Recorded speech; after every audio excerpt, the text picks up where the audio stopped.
So hey guys, Hi. welcome to another episode of RoRo Speaks. If you're new here, my name is Rowena Robinson and I am your host for the most. And this is my channel. And on my channel you get talk series to vlogs to just dedicated videos, boss babe series. And I call you guys my boss babes because we're all bosses here, okay? And babe can be any gender. Welcome to another episode of RoRo Speaks. This is a talk series where we speak on topics that are relevant. We speak with no filters, and we hope you enjoy. So, in today's episode, I have my guest. You saw her in the first episode of season 3. So we have her again today on another episode, and her name is Rachel. Round of applause, everybody, for Rachel making it back on my channel. All right. So Rachel, I'm gonna give you some moments now to just introduce yourself again for who may not have watched the first episode, and then tell us about your business. As I said, Rachel is an entrepreneur as well. She has businesses. I have one of her merch here, and then she's gonna tell us about herself and about her business. Go on. So I'm Rachel and I'm the owner of Code Red Period Products. So I make starter kits for young girls. So I have a box here just to kind of show you. Has their personal names on it, and then inside we have this cute little water bottle belt. That's really cute. So this wraps around the young girls, and a lot of them have been wearing it under their school uniform. So it's been helping with their period pains secretly. And then it comes with a bottle like Rowena's got. So it has the temperature on the top of it. Don't know if you can get it on camera. Can you guys see? Yeah, it has the temperature control, so and how hot it is, whether it's green means go, you can drink it. So this helps so that the children don't burn their mouth, or a lot of the girls have been using it to fill their hot water bottle up at school. So bless. And then we have period passes. So these are the passes that I was talking about that the young girls will use to show their teachers. So it comes with a clip on so they can clip inside their blazer. So it just, I don't know if you can see. Mm-hmm. Yeah. So it just basically says like they want to go to the toilet to, because they're on their periods, etc. Without them to say so. And then they have an interactive journal. This is the most important one. This book explains what. So it's got like somewhere for notes, and then it has a period tracker, so that you can keep track of your daughter's pain or their flow, etc. If there's anything out of the ordinary, at least you'll be able to spot it. And then just like what are periods, just simple things to explain what periods are, what discharge is, etc., etc. It comes with some pads and a pack, and just some little goodies, loads of little goodies. There's a book as well, and I tried to make it inclusive for everyone, so there's a character for everybody. Nice. So yeah. That's me. That is what I do. And it's really a great initiative. Rachel actually has her own channel, and you might then, once you go watch her video, I'll link it in the description below, you might get an understanding as to why she is fully invested in this, especially educating people about this. Mm-hmm. So I'll link her video down below so you can go check it out for yourself, and subscribe to her channel, show her some love, so that whenever she starts posting, for real, then she'll, you guys can say, oh, I saw you on Rowena's channel, I'm coming to check you out, boom, boom, boom. Get me? So, thank you. Another episode, and in this episode I am so excited to talk about this, because I do feel like this topic, you guys have already seen it by the title. I know this topic is something that we often see and we often hear about, but it's not really spoken about. I've never seen people sit down and talk about the transitions and stuff. Okay. If you haven't read the title for some reason, I know you just clicked on my video by mistake. We're on about transitioning in different phases of a relationship from a girl perspective. I'm hoping to get a male, probably Jerome, her husband, to come talk about the male perspective of transitioning. But today we're going to talk about the female perspective in terms of moving from a friend to a girlfriend, friendship to talking stages where it's, there's no official title yet, but that you kind of liking each other. Then girlfriend, then fiance, then wife. That's 5 stages, honey. And we know that we often hear, oh, don't be doing wife things for your boyfriend and you know what I mean? So we do know that there's some society puts some amount of pressure on each stage. And I wanted Rachel to discuss this topic with me because I'm only at a girlfriend stage. I cannot go discuss fiance and wife, but she's now a full-on wife. So she can tell us all through the stages what she thinks about them and stuff like that. So I'm excited. Are you excited? I'm excited, but I'm nervous because You know, She's gonna put some tea. You know me with okay? no filter, so. And if you watched our first episode, you would have heard that when we get in, we really go in. We really be talking and we really be getting deep. So I do hope that this episode turns out amazing. But before we jump into the episode, you know what we do. We like to have a bit of icebreaker, kick back, relax a bit. And I'm going to ask Rachel like a question. And then she asked me back. All right? I'm going to ask her only one question. And this is going to be on spot because I didn't even think about the question, guys. Okay? If someone asks you to describe Rowena, like tell me about Rowena, in 5 words, what would you say? 5 words. In 5 words, what would you say? How would I describe? Okay, other than beautiful, as I said last time. So that's beautiful. I feel like you're very wise beyond your years as well. I feel like you're very wise. Okay, we ain't gonna dispute that, guys. She's very wise. I feel that you're very empathetic to people as well. Okay. And compassionate. Oh, I suppose that would be okay. So, we'll say that's 4th, but compassionate. Okay. But so, we'll say empathetic and compassionate together. Okay. You just want more, don't you? Yeah. Come on, yeah. Shamelessly, yeah. Okay. 2 more. I would say a fashion icon. Ooh. Ooh. Girl, We you take know that. you got the style. You know you got the style. The drip. Look at the nails though. Look at the nails. Guys, you know I do everything myself. My hair, my Look nails, at my the makeup, nails. my wax, everything I do myself. I can't keep up. I just can't keep and I feel like you are very hardworking as well. Okay. And there's so many. Okay, no, Ambitious, hardworking. I'm that's going it, to keep it that's at it. hardworking. That's 5. Okay, that's 5. I love that. Yeah, yeah. Now, Rachel, this is where you get to ask me anything. Okay, I'm going to ask you a difficult one, I think. Oh, God. So, along the lines of dating and everything. Okay. So, when you first met me was the engagement party. Yeah. Did you feel that me and Jerome was compatible when we first met? Ooh, that's a good one. Yeah, because and I'm going to say that a lot of people didn't think we was because of how different we were. Not loads of people, but there was a lot of people that was like, well, she's a bit fiery. All right. So when I met you, I never met the fiery side to you yet. So you seemed like quite introverted. So I thought like from looking from the outward, just looking, I thought, okay, yeah, they will get on. That's what I thought. So then when I started knowing more about you now, you reminded me of my relationship because I feel like we're like mirrors of each other. Exactly, literally like a relationship. Mervin is the absolutely nicest person ever, and I might be the more. Jerome, exactly. And as I said in my last video, guys, like Jerome and Mervin, like they have similar personalities. I think Richard and myself have similar personalities as well. So whereas I said like for me, I love the opposites. I feel like it balances out. It does. So that's why, Okay, that was interesting because I just wanted to hear your opinion on that because for me personally, you know, when people say opposites attract, it's so true. Yeah. Like you balance each other. The balance is real. Yeah. I love it. That's why I love friendships as well. Well, we have some similarities, but we're different because you might bring me and make me experience things I would have never experienced by myself. Trust me. Yeah. Love it for us. Love it for us.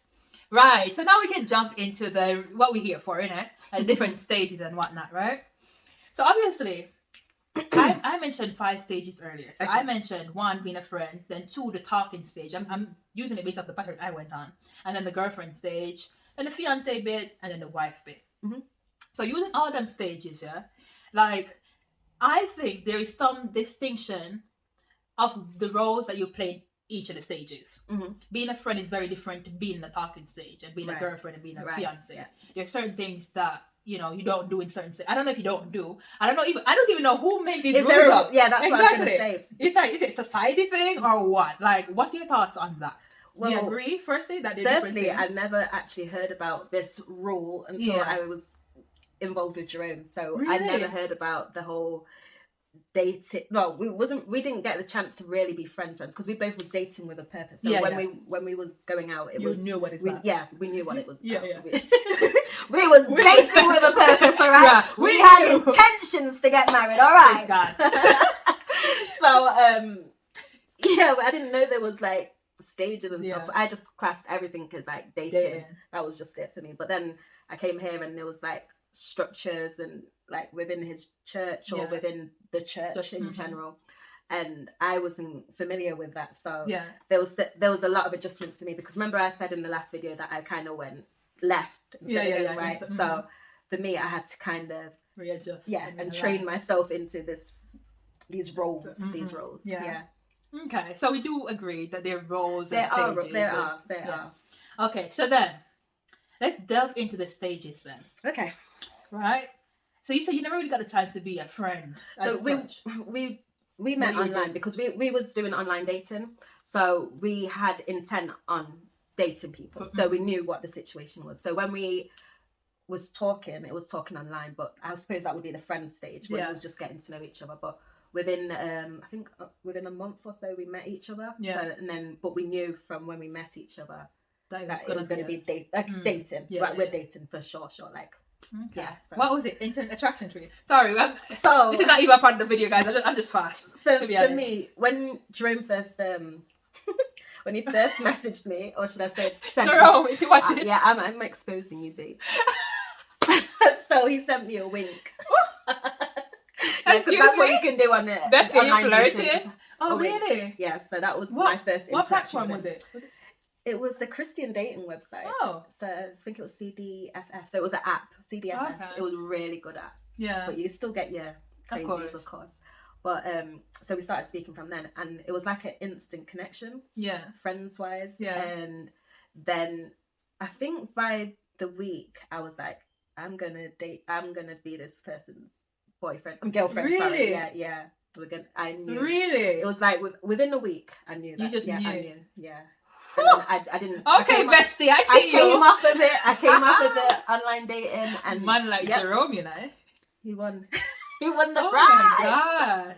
So yeah, that's how we met. Yeah. And our first date, it was like an instant connection. So it was like our first date was 12 hours. We was literally, he came in late afternoon, and I think he went back about 12:30 Jeez. At night. Yeah, so it was like every single date we wanted to have because we hadn't seen each other because we lived long distance. Yeah, it was long distance. So yeah, it was really nice. It was a nice long. We had dinner, we went bowling, we went to cinema. Jeez. And then we just chilled and we just enjoyed. So how was the transition then? Because that's an interesting perspective. How was the transition? Yeah. So obviously you said as I said 1 week in you knew you wanted to be boyfriend. Yeah. So at first you guys were talking with interest, but then you then transitioned. But did he ask the question? So I actually asked the question this time. Yeah. So I wanted to be after the date. I wanted him to be my boyfriend. Okay. So I asked him and made it official, and he was like, "Of course, why wouldn't I?" Like, you know what I mean? Really? I didn't say like but he pretty much said yes, sure. Oh God. So yeah, and then it just been. I think because we both knew what we wanted as well. Mm-hmm. So remember that time out I said I took to learn about myself and stuff. So I knew what I wanted. If you haven't watched the first video, go watch it because sometimes she makes reference to when she said she didn't say in this video, but she said in the first one. So that's what she's making. Sorry, my apologies. When I took time out to understand myself and to learn about what I wanted and what I needed from a relationship. So when I was ready to speak to someone, when I was on the dating app, I knew what I wanted. So I knew what I wanted from that person. I knew what I needed from that person. And then what you had to bring as well. Exactly. And what I had to give to that person. So I knew how to erase like my past mistakes. Yeah. So that I wouldn't bring it into a new relationship. Sure. So because I knew what I wanted, when I met Jerome, I knew that he ticked those boxes. So it wasn't like, it didn't feel like it was such a long search or a long process because everything that I wanted. You had your list and he was sticking. Yeah, okay. Everything I wanted from someone. Yeah. And everything that I want to be to somebody, I was able to be with Jerome. Yeah. Oh, wow. So then, how did you, in that stage then, so obviously after you've asked that now and you know, you've made it official, what was the difference then? Was there any difference, so to speak, in terms of when you were just I don't feel like there's a difference from talking to dating officially. Yeah, I don't feel like there's a huge difference. Okay. Maybe when you're official, then you're officially just that person. So you're not talking. Okay. Maybe you just lock up. But I was invested in him. So I didn't have that there wasn't really that transition because we both was invested, because we both knew that we liked each other. So it's like because for some people in the talking stage, and that's a good point of yours, because in the talking stage for some people it means that they're able to talk to multiple people. Yeah. So for them that transition would have been okay. So if we're officially doing this now, that means it's just me and you. Yeah. So it ain't gonna be. But you have to make clear your intentions. Yeah. And what you want from someone from the very start. You have to make sure your intentions are clear. Otherwise, you will waste your time. Yeah. and their time. And that's only if you want it to be at that, like what Rachel wanted to be. There's some people who intentionally are dating just for fun. Yeah. You know what I mean? And again, just as long as the person you're dating knows this and they consent, then do it. By all means, do what you gotta do, boo. But there's some people who are dating with intent. Yeah. And what we don't want for you to string people along when you know you're only playing around and you're not even ready yet. You know what I mean? Yeah, that's not cool. Yeah. So then you'd have had an experience as a girlfriend then. Yeah. Because then that would be different. So I'm guessing the transition would more be from from a girlfriend into a fiance, right? Yeah. Okay. So how was the girlfriend stage of things? What do you think, like, society, there's certain things that society allow you to do now and stuff. So when you're talking, for example, when you're just talking, people would be like, if you're a social media fanatic and you're always posting on social media, they'd be like, yo, if you're talking to somebody, don't be posting them online, because they're not just you for years. The normal talking stage that is. With Rachel, that was different because she knew she was only talking to Jerome. Yeah. But for some people, if you're talking to a lot of people, they'll be like, yo, you look stupid because he's not posting you back, either that, or he's posting different girls and you, so you're just one of them. I feel like things have changed a lot. So from when I was growing up, there wasn't all of this, like, you're either girlfriend, boyfriend, or you're not. And in the church as well. There wasn't this process. I didn't understand this process. But I think a lot of the process is quite old school as well, though. Even though I didn't grow up with that could just be different backgrounds or different churches or whatever it is. But I didn't grow up with that structure of, this is how it goes, that's how it goes, that's how it goes. No, because my parents, they met at church and then they married. Yeah. So I feel like that's quite new though, that processing. And I think even for me when I was going through it, was not a case of I knew that this was a stage. It was just a case of what made logical sense to me. Yeah. You know what I mean? I thought, I didn't want it to be a thing yet. But I also knew what we're doing, like dating with intention. So I wanted us to call it a talking stage just to see. I feel like that's just the label that we have to put until for the world to know who this person is. Yeah. It's not really anything. It's just like, it's just like, okay, this person is who he is. This is it. So then in the talking stage, I said, like, made mention of some things that you shouldn't be doing, like, in the word scene. And I guess in that, if you're churchgoer, you have to have certain Christian beliefs as well. There are certain stages that you're not even allowed to have sex until, you know what I mean? And it's just a lot of things that society, whether it's your culture, your religion, society in general, or just social media nowadays, because that plays a big part of your relationship, it seems, like that you're allowed to do and not allowed to do as well. Yeah. So then you're now a girlfriend. And I think this is where we see different views on things, because society allows in this stage for people to be mating and having sex and stuff like that. Society is fine with that. If you're a girlfriend, okay, they kind of you kind of expect it. But a church, you don't have sex until you get married, and even some cultures as well. So it's not just religion, but some cultures as well. You don't have sex until you're married, and this is the husband.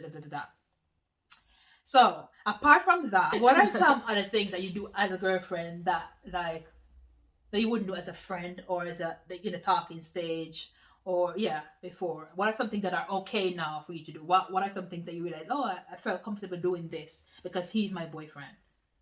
I feel like I wasn't comfortable until I was a fiance. Really? So there was a lot of things that, not from my side, but from his background and his culture, that I wasn't allowed to do. That was normal for me. So like holding hands or holding hands. There was. Would you? Sorry. Holding hands. We did. Don't get me wrong. We did hold hands and stuff. But like in the presence of certain people or certain friends, family, whoever they are, we couldn't do that just because of what they thought and their opinions on relationship and so like my family and my friends, they're a bit more relaxed. So my mum loves to see like hugs, kisses and like affection. It's affection. She, like girlfriend, boyfriend, whatever it is, she loves to see that, even though she's a Christian and everything else. And that's where we're seeing varying boundaries depending on what family you marry into, the part they play, like just overall, whether it be in church, in society, what it is, and just their beliefs. Some family are really strict when it comes to certain things. They don't even listen. You can't even be in the same room if you're unsupervised and stuff like that. Listen, it's crazy. So I mean, it was all new to me, so I had to kind of adjust. That was an adjusting thing for me because I didn't really have rules like that. I didn't have that sort of structure in place. If I had a boyfriend, then leave the door open or stay downstairs. There's certain things. Not saying that that's what his thing was, but there's certain things that was different that it was just normal You just for me. knew. Yeah, yeah, But yeah. I knew I could do this. But for him, he might have to be careful what he's doing. And then that makes him even more conscious of what you guys do, where you do it as well, because you know that if I go to Rachel's, I might be able to relax a bit. Whereas, okay, but that's no fault on his family or his friends or whoever. It's just a culture, and it's just culture is a thing. Yeah, you don't even realize that there is some sort of bias and unconsciously you think, oh, I see them holding hands, they're too close. Like it's just how you're raised and how you just because he's Jamaican. He's Jamaican, full on Jamaican. I was born here. My parents moved here when they were 10, 11. So they're more British than they are Jamaican or Kitishan. My mum's from St. Kitts. So it's like it was a big cultural difference. Yeah. So whereas they're more relaxed, his family might be more structured, more strict in certain things.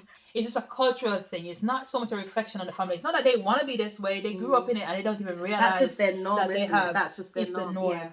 Yeah. It's what they use, their traditions, their everything. Yeah.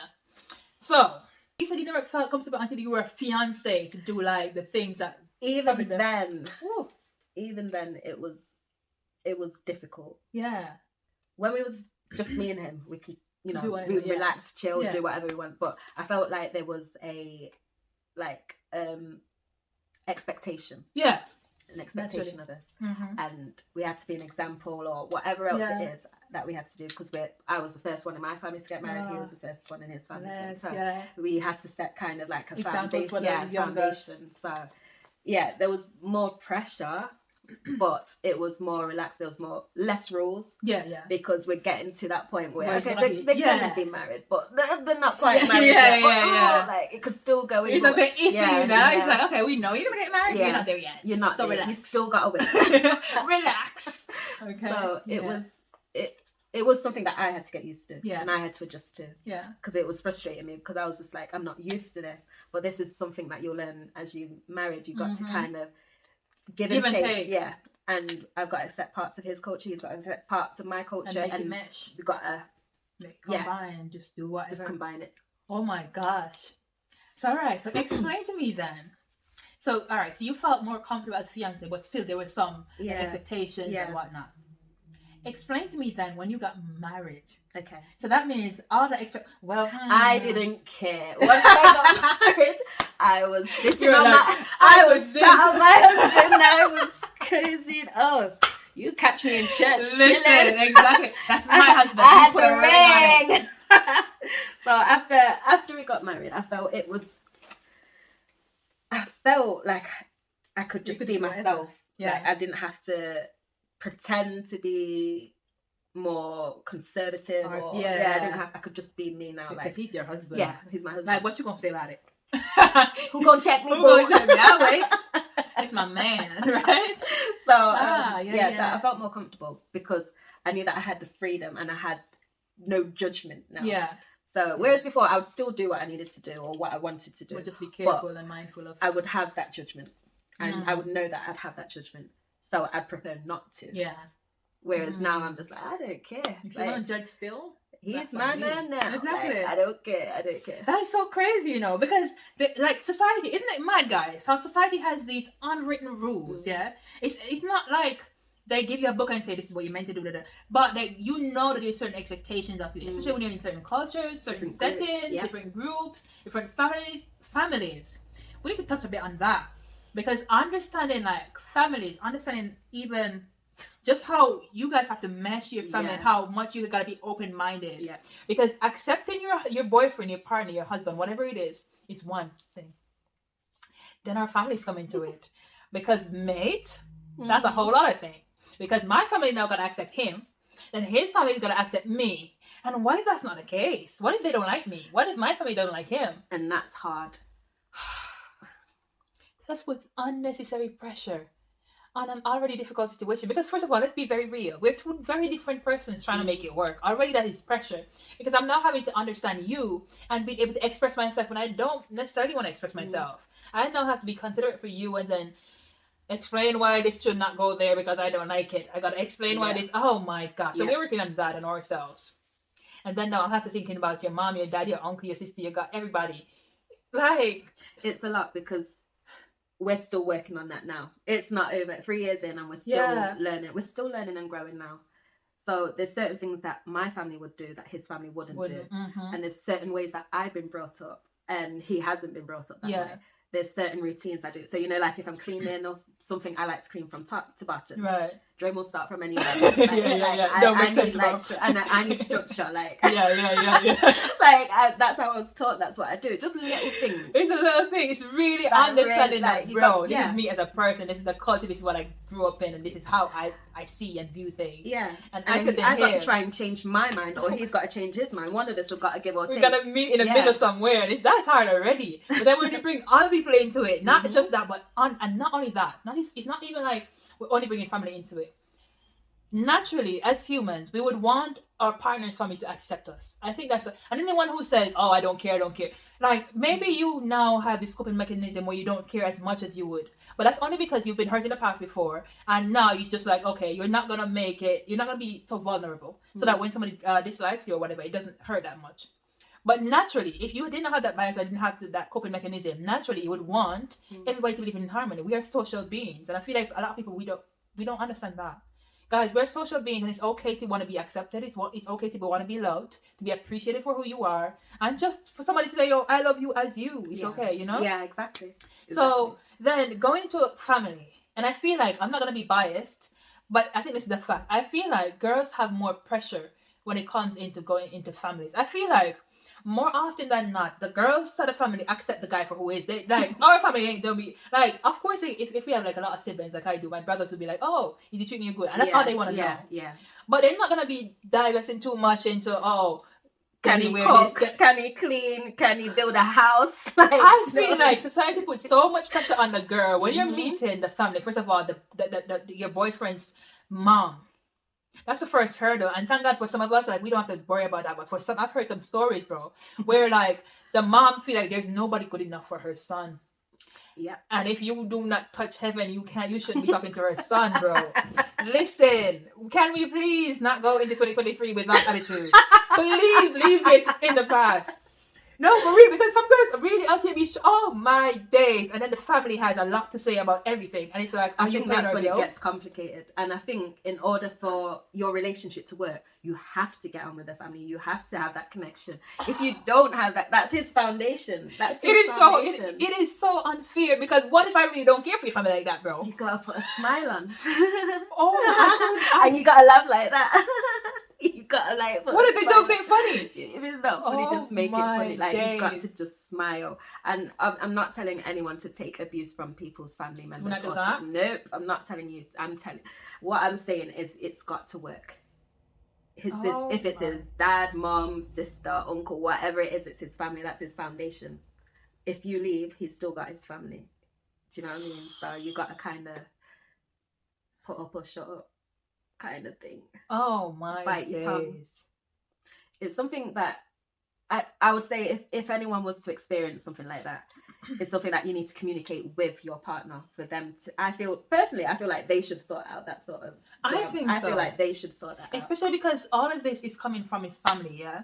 I feel like he should be like the intermediary. Like he should be there saying, listen, I understand that this is my girl.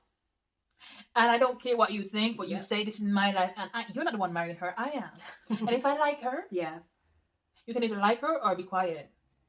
That's it. Like I really feel like, bro, the pressure. It's a lot. The pressure is real and so unnecessary. It doesn't stop, Eva. It doesn't stop. You still got to put in that work even after you're married, because then you're gonna get called if you don't cook, clean, whatever else, you're gonna be called lazy. You're gonna, all the names under the sun. I feel like society puts so much pressure on females. It's never ending. By the way, my husband cooks and cleans. I'm just letting you know. Yeah. He just beautiful. Guys, go watch my vlog. I was vlogging it. I came here today and he made dinner. And he warmed the plates up. He was serving it. He was laying it there. Don't worry about her. She good. I'm good. She good. Listen, this ain't an us thing. We're talking in general, right? Please don't. Yeah. That. Okay. Good. Disclaimer. We're talking in general. Okay? I don't want people calling my phone like you talk about me. Yeah. Please, Just all right? in general. In general. In general. And same with me. I don't have like partner, family issues. Listen, they love me. They love that. However, we can talk from But past we can talk from experiences of or just in general. 'Cause Yeah. I've never had a past experience like that. But in me general, neither, actually. But yeah. But in general, I can talk and just we can share things because we hear things. Mm-hmm. So I do feel like generally society puts the pressure more on a female. And female feel more pressure to be accepted by her partner's family, and then she gotta learn to cook. Is she gonna be a good wife? Is she gonna be a good mom? Is she gonna be a good? Is your son gonna be a good? Right. How about that? We are programmed from when we are born, basically, to be good wives. Yeah. We're programmed to believe that we're gonna, get married, have children, and the Cater fairy to. tale, and you're gonna do the cooking, the cleaning, the the ironing. washing. We are programmed as women to do that. You don't know you are. But you could be But that's watching what- Disney shows, any princess shows, yeah. anything. And that's a narrative that we keep. And don't get me wrong, there's nothing wrong with kidding to your man. No. As long as he's doing the same to you. I am here for, if you're going to watch for him, cool. But sometimes he can watch for you too. Mm-hmm. And especially if you live in a first world country where all we're doing is putting clothes in the machine. I do not see why that's a gender role. Yeah. We both wear clothes, don't we? And there's certain things that he likes to do and I don't like to do. So let's say if I don't like to cook, he's going to do the cooking. Again, And this is then based it's on your compromising. relationship. Yeah. You guys know each other well. Yeah. So probably the man loves cooking. Yeah. Probably she loves cleaning. Probably I love, I don't know, working on the car. Hello? Yep. And that's another thing they underestimate us. Like I can't be go changing Exactly. my oil Like I and can't my be doing tires the and DIY. excuse? Don't do that. I can be painting my room There while are he's no gender downstairs roles in cooking my house. and thing. So don't put no gender roles. And don't let society pressure you. Listen here. Mm-hmm. I can't stress this enough. When it comes to being a partner and whatever, like, don't look at everything else. Because you see, when the world and everybody else fades away, it's going to be you two left. Mm-hmm. You got to look at your own relationship. What is it that you like? What is it that your partner like? Are you guys going to be compatible? Have that discussion between you. Because sometimes the family, more than one, the family not even going to be in your home. Let's be very real. Unless it's a situation now where you're going to live with a family. Right. That's a whole different kettle of fish. But say this situation, you have your own house.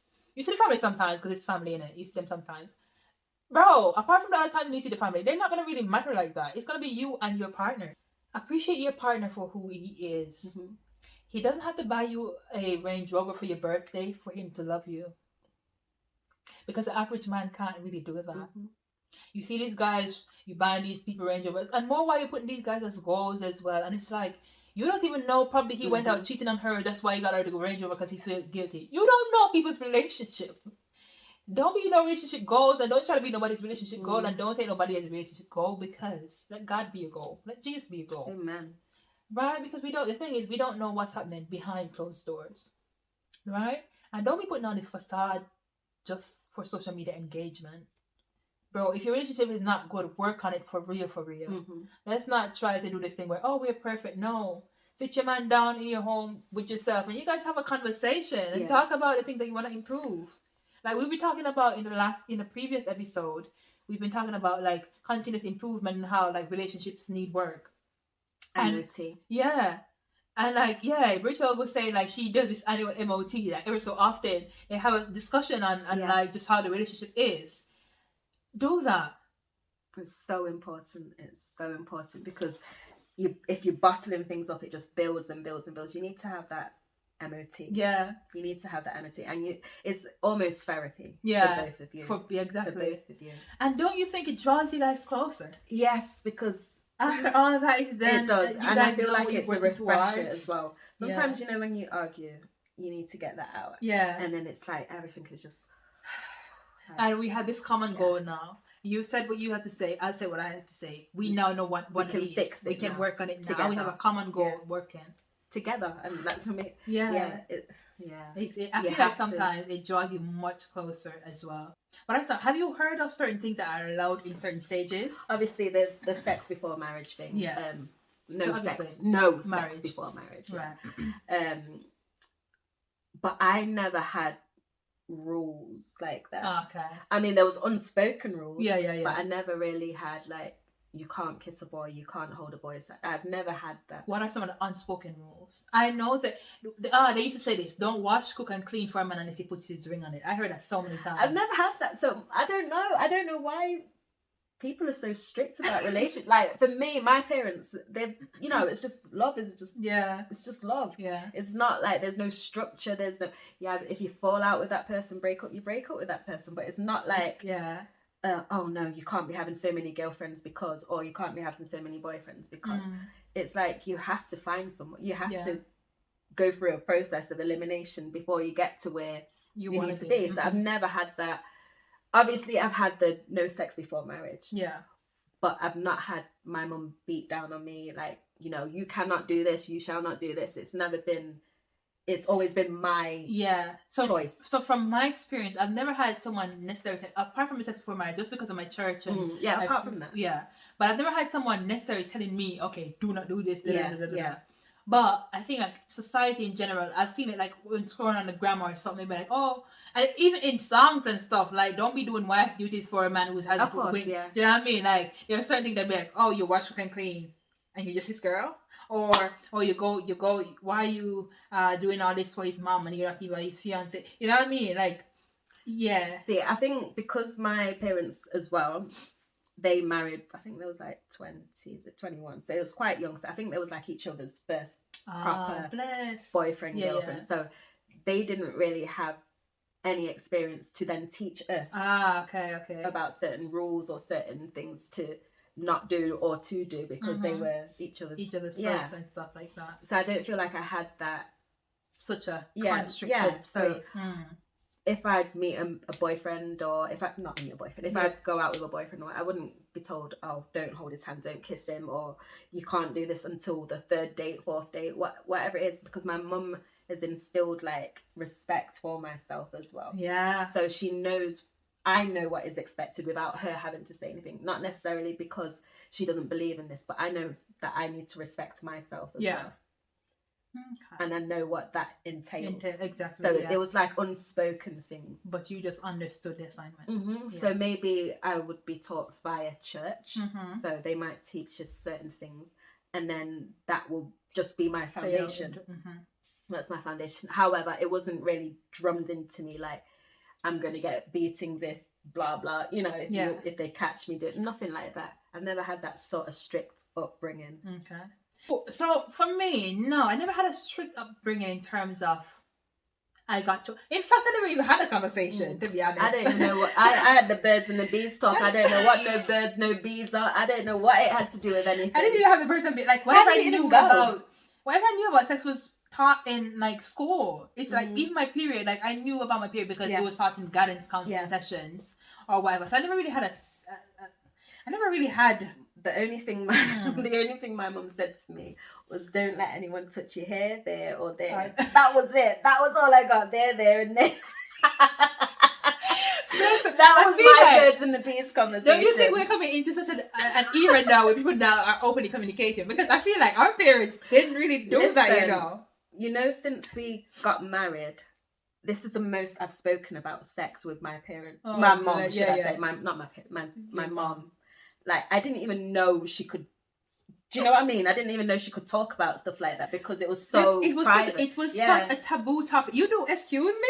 I didn't even... You say the word. Listen, I dropped... As soon as I got married, I was like, sex. That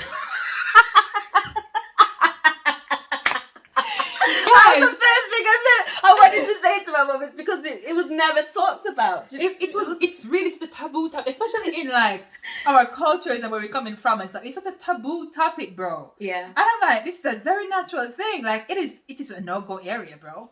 Just don't. It's not something that. And that's why I do what I do, because it's just be open. Right. Just why hide stuff? Like there used to be certain things about, you know, like if someone shakes your hand. Have you heard that? When they like tickle your hand. Oh yeah, like and then it means they want to have sex with you. Like just stuff like that. But that was a thing that called Was it a thing? I thought it was just some stupidness, like who tickles your hand? Guys, it was a thing. All my Jamaicans down below, if you're watching it now, like guys, drop the comments because it was a real thing. Boys to hold your hands and then they like, so like let me show you. So we do that and they do this. No. No, you things like that. that? Like, that's the sort of things that we was taught. Listen, for real though. It's a When thing. yeah, it's a thing. I just thought it was one of those things that they say just. They used to be doing it hard back home. Like I haven't since I've been here. No. Tickle in the hand. I just play with Mary So like it's a that secret for a while. handshake. So it's not it's just they're intentionally telling you what they want to do right now. Oh. Yeah. And that would just make you feel like as a girl, how did it make us feel? As a girl, I feel like you kind of get blushed and start laughing because you know. Do they still do it now? I think so. Oh. I don't know. I never got my hand tickled. No one wanted me. Oh my! I forgot all about that. That was a thing. Oh my gosh! There used to be so many different dresses as well. Because I'm not gonna show it on camera, but when they did this as well, that was one of them. Meaning, oh my god! They used to be naughty back home. These boys, high school. Never. I don't think we ever did anything. No. I think we just spell it out to you, just like, do you wanna Really? like, Oh my days! Yeah, that was a thing. All right, cool. So we've looked at it with the external forces now and the different like expectations in the stages. But let's look at it internally between you and your partner now. Mm-hmm. Are there any visible changes? Or were there any visible changes when you go into different stages? Like when he was a boyfriend, did he do something as a fiance that he never did as a boyfriend, and now as a husband? Is there expectation there? And would he say the same for you? Is there some expectation that he set you as a girlfriend, then as a fiance, then now as a wife?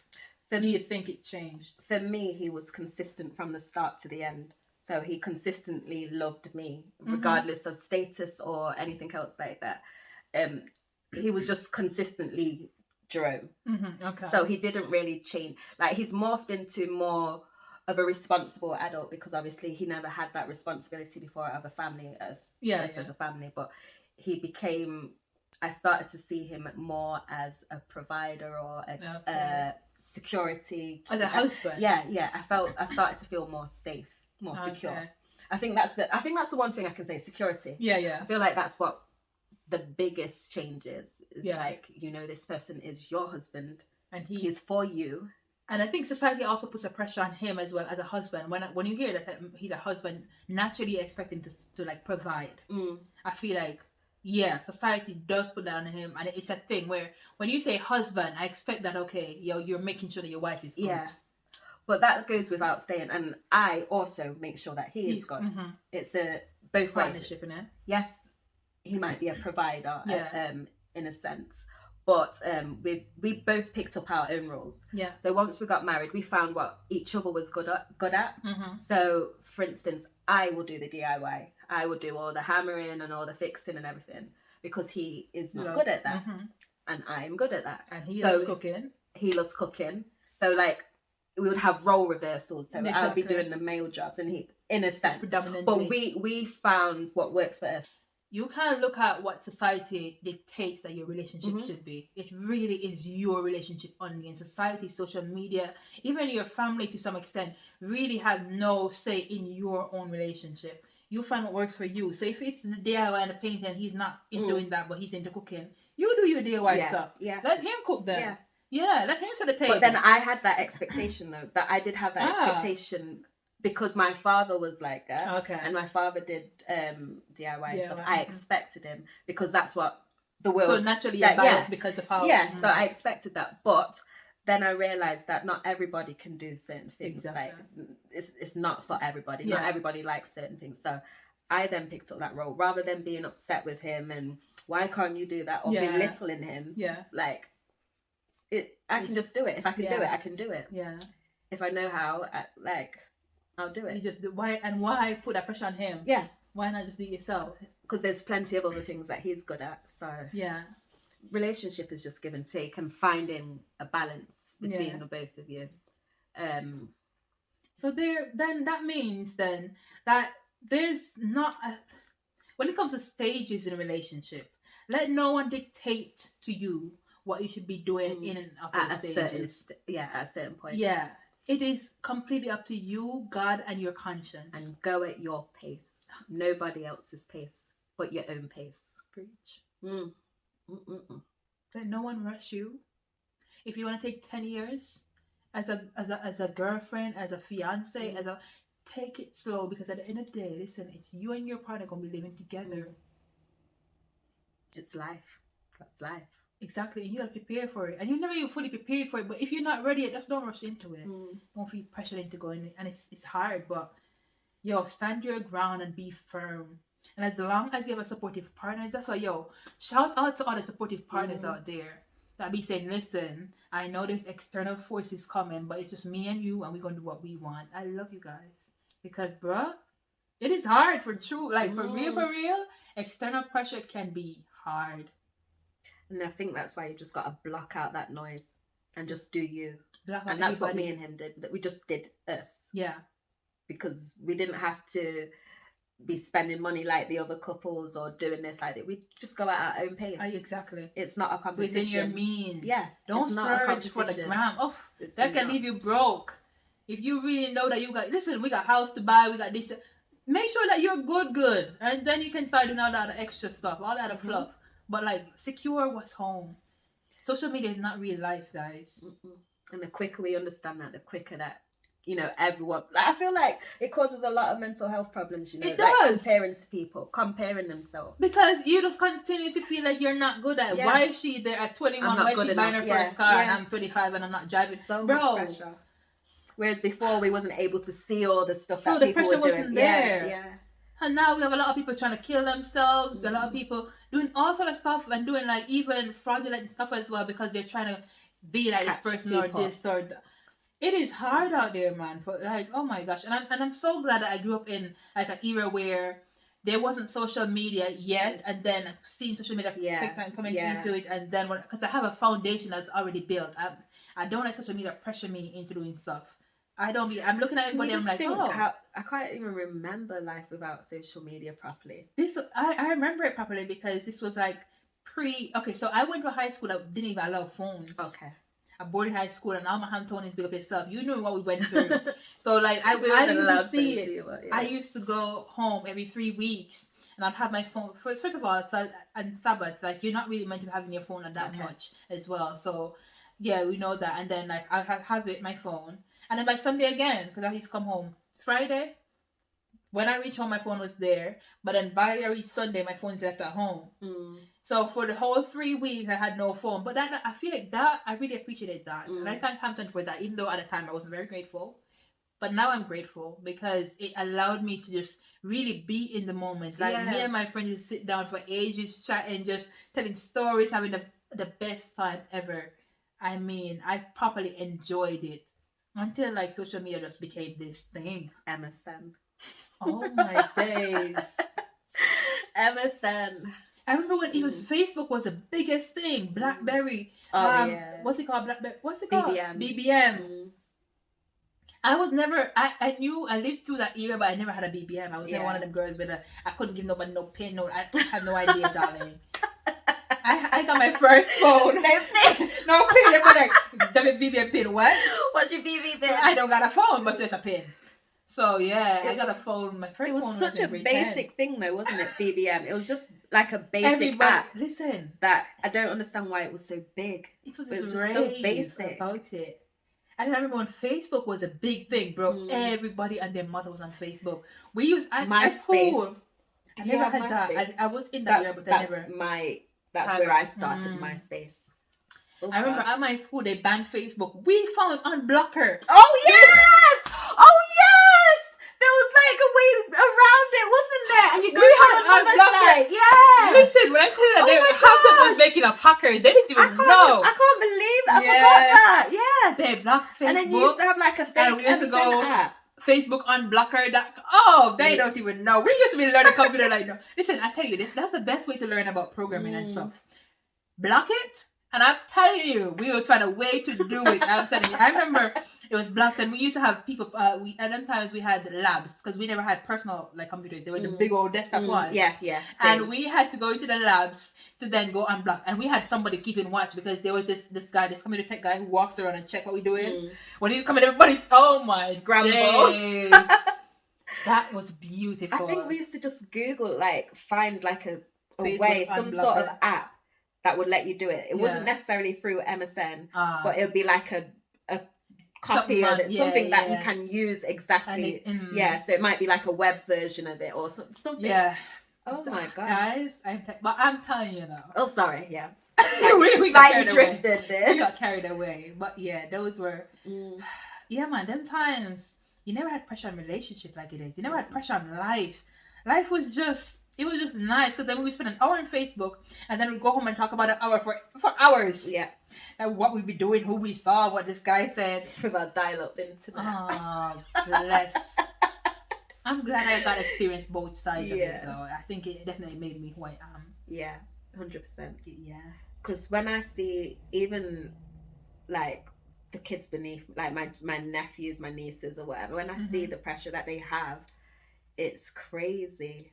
Like, because all they want, not necessarily my nephews, but all the young people want is to be TikTok stars or that's their aspiration. That is it. And it's like there's more to life, babe, than what's on your phone or what's. Don't get me wrong. It has now become this thing. Like you can really be living on social media for real, and it has become this thing where previously it was just social media. It was just to go on as a way of escaping the current situation. I feel like people now are leaving social media to escape social media. Yeah. Yeah. Whereas it it used to be a case where you escape reality, go to social media for a while, and have fun there, and come off. Yeah. Now it's like there's so much trolling, there's so much there's so much stuff, and it's just like I need to come out of this space and go be present for a moment. You know why as well they spend so much time? Because back in our day, we had to use the phone line to actually connect it. So no one can use that phone unless you come off the internet. So we couldn't be on there for hours. It was not an app thing where you just go on your phones for hours. Even phones. That noise back in the day, phone used to be just hello, put down. That tile. We used to have the little game, the snake on the ladder. Oh yeah! What you know about that thing? Snakes going around, and when you get too long, you're trying to make sure it don't touch it. Oh, that was simple games. It used to stress me out though, you know, because they used to get so long, and I'm trying to press the little button. By the way, back in them times as well, we never had buttons were hard. You had to be pressing to get to even see 1, 2, 3. You gotta press that button 3 times for C to come up. You gotta be knowing your stuff, you know. Oh my! And then when you get to the 4 letter ones, oh my god, the 4 letter ones, you gotta. What did you do?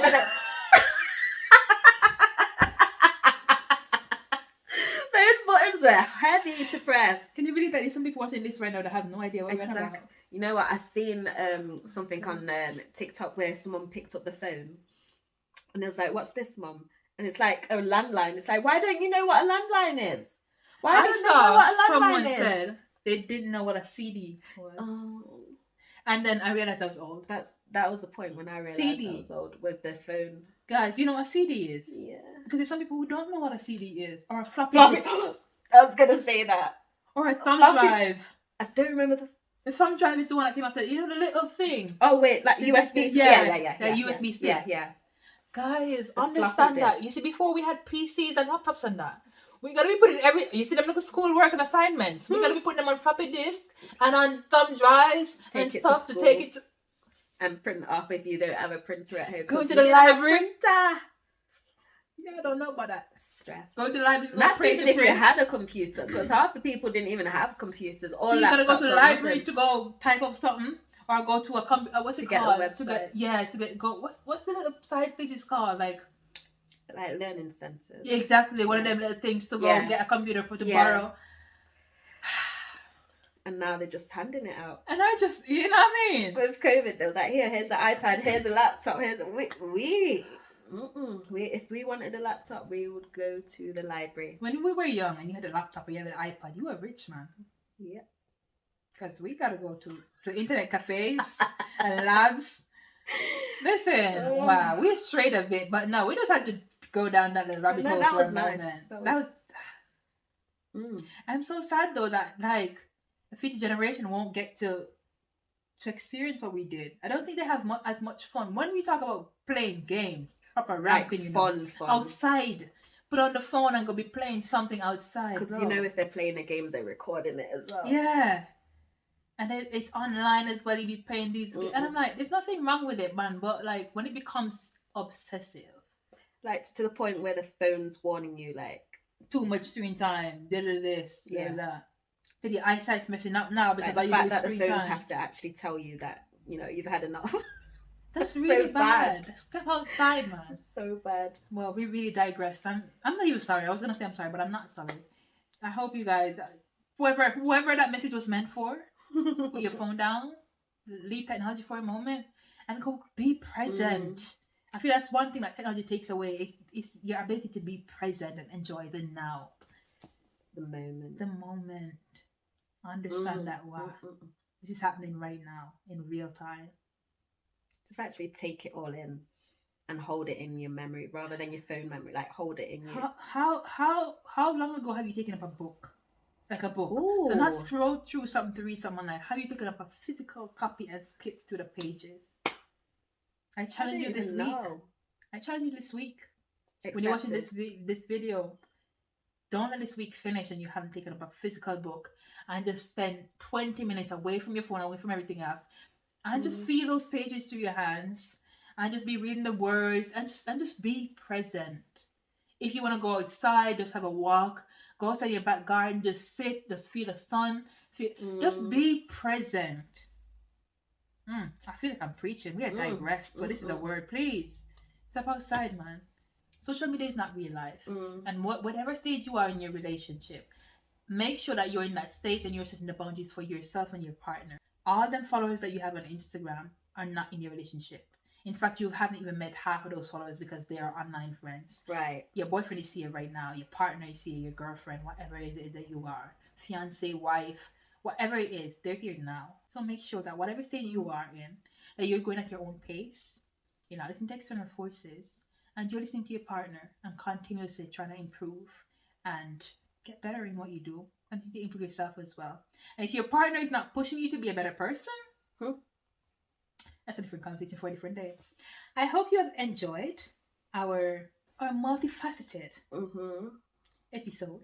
As always, listen, when Rachel and I sit down to talk, don't go all over the place, okay? I don't apologize for it because we talk about relevant stuff. Yeah. Who knows? Somebody might have gotten a message from that just now. So we're gonna go with it. And I hope you enjoyed it. Let me know down below. And as I said, all the information will be in the description box, so do check it out. And thank you. If you've reached this far, comment some football.